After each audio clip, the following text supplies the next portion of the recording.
Hola, ici Dominique d'actualité-dvd.com vous présentant aujourd'hui la critique du film Piché entre ciel et terre, version DVD. Un film de Sylvain Archambault et une distribution TVA Film, mettant en vedette Michel Côté, Maxime Leflaguet, Sophie Préjean et Normand D'Amour.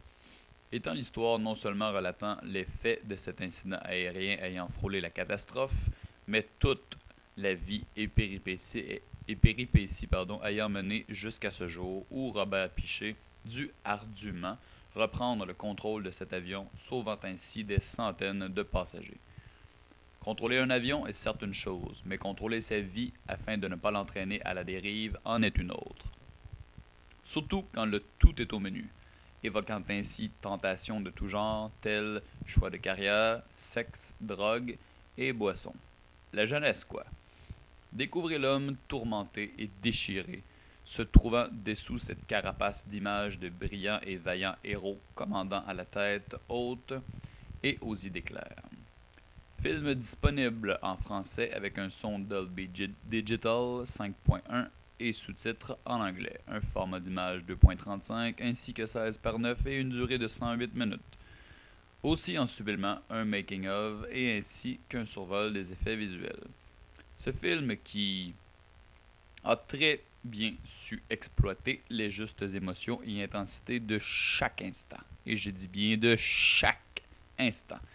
Tellement que c'en est quasiment déplaisant à regarder compte tenu que le personnage principal, Robert Piché, interprété d'une part par Michel Côté et d'une autre par son garçon Maxime Leflaguet, est un personnage triste, voire très triste.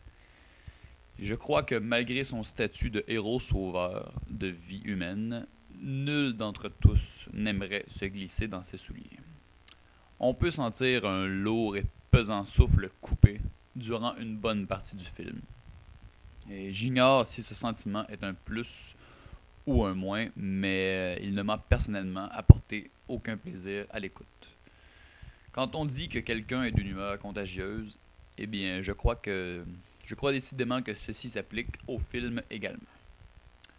On regarde les personnages et on n'a pas envie ni d'être à sa place parmi ce fouillis et gâchis de vie quotidienne familiale, ni même de voir jusqu'où cela va finir par le mener parfois.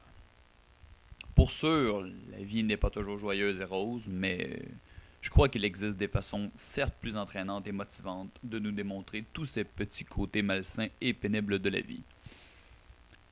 J'aime particulièrement le cinéma québécois, même si parfois il ne me donne pas très envie de croire en la vie.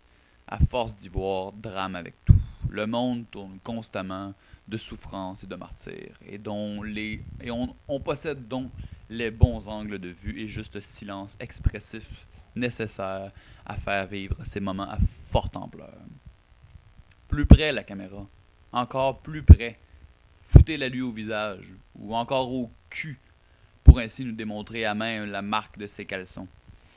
Ça nous intéresse tellement, ça.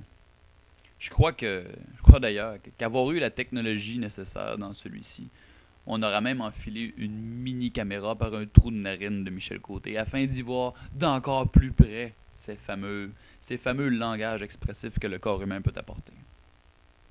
Non, mais outre ces légers laissés-aller de ma part, je tiens à préciser que ce film est un grand film. Et quand on arrive à terme, nous n'avons pas le sentiment d'avoir perdu presque 2 heures, comparativement à beaucoup d'autres films ne venant point de la région. Ce film, ainsi que tant d'autres de notre époque, rend un précieux hommage au talent québécois et exploite les émotions tant des acteurs à l'œuvre que des téléspectateurs qui les regardent.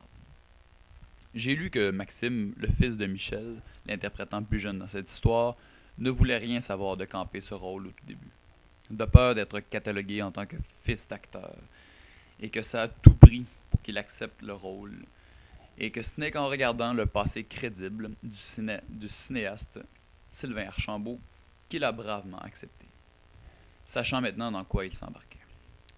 Et sachons que ce jeune et vaillant acteur, donnant un jeu plus que crédible et quasi tout autant que son père lui-même, a dû trimer dur afin d'en arriver à ce stade.